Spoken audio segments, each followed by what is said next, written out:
8월 첫날입니다. 썩은 뱃띠처럼 이라는 제목으로 예레미야서 13장 1절에서 14절까지 말씀 읽겠습니다.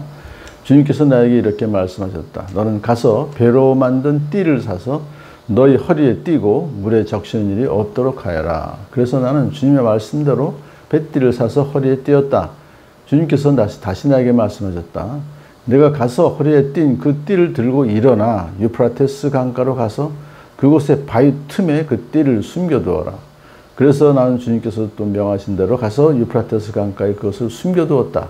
또 여러 날이 지난 다음에 주님께서 나에게 말씀하셨다. 너는 일어나서 유프라테스 강가로 가서 내가 그곳에 숨겨두라고 너에게 명한 그 띠를 그곳에서 가져오너라. 그래서 내가 유프라테스 강가로 가서 띠를 숨겨둔 곳을 파고 거기에서 그 띠를 꺼내보니 그 띠는 썩어서 전혀 쓸모가 없게 되었다.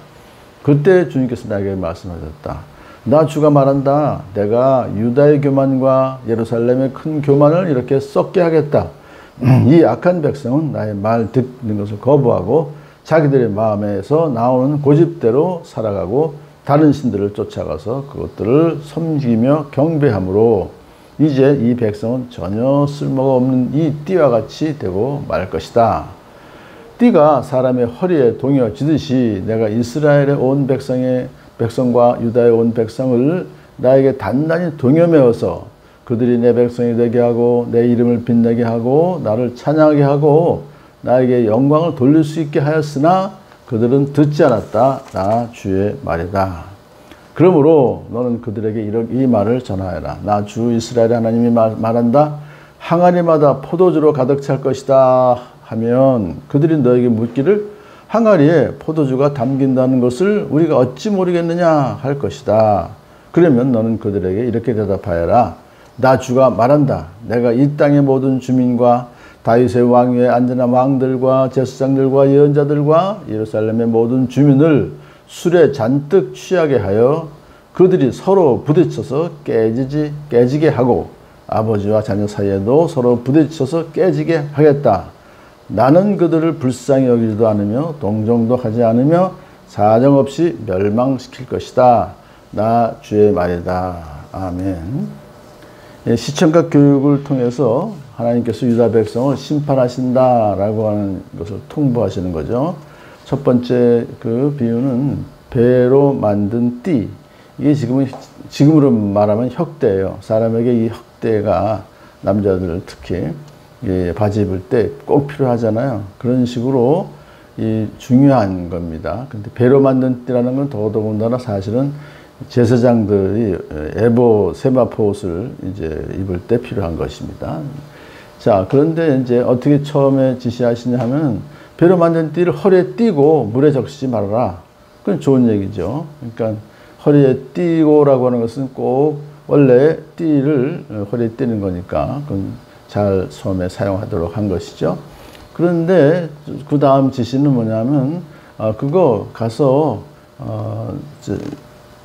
유프라테스 강가에 결국 바위 틈에 그 띠를 숨겨두어라라고 하는 것은 물 속으로 그것을 넣으라는 거예요.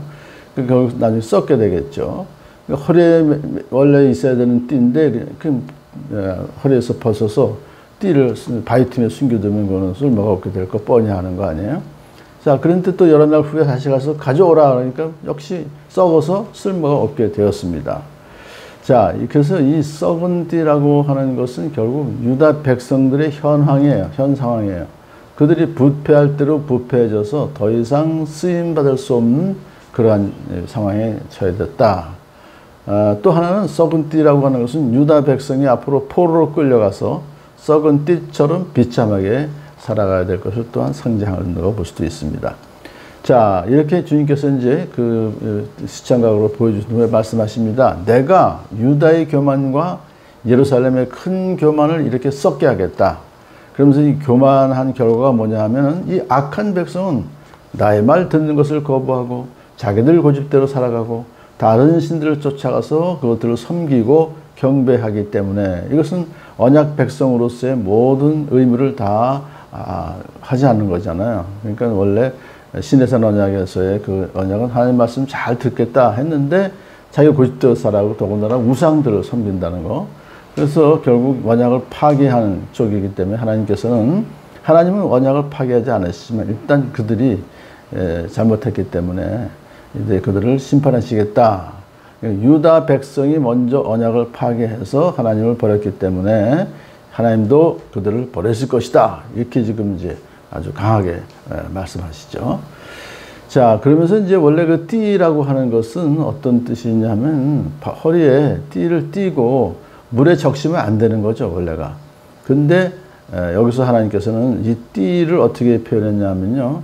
유다 백성들로 표시했어요. 그래서 띠가 사람의 허리에 동여지듯이 이 유다가 하나님 허리에 동여지는 거예요. 그걸 원하시는 거죠. 그래서 하나님께서 이스라엘 백성을 하나님께 단단히 동여매어서 그들이 하나님의 백성이 되게 하고 하나님의 이름을 빛내게 하고 하나님을 찬양하게 하고 하나님께 영광을 돌리게 했어요.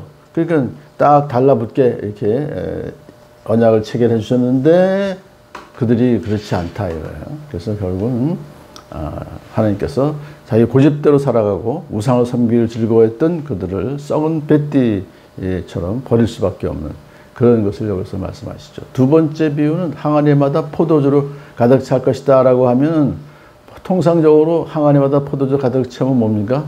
가나의 혼인잔치처럼 혼인잔치에서 포도주로 이제 잔치를 축하하는 건데 그런데 그래서 사람들이 항아리에 포도주가 담긴다는 것을 우리가 어찌 모르겠느냐 잔치상이 벌어지는 것이구나 라고 할 것이다. 그런데 너는 그들에게 이렇게 대답하여라.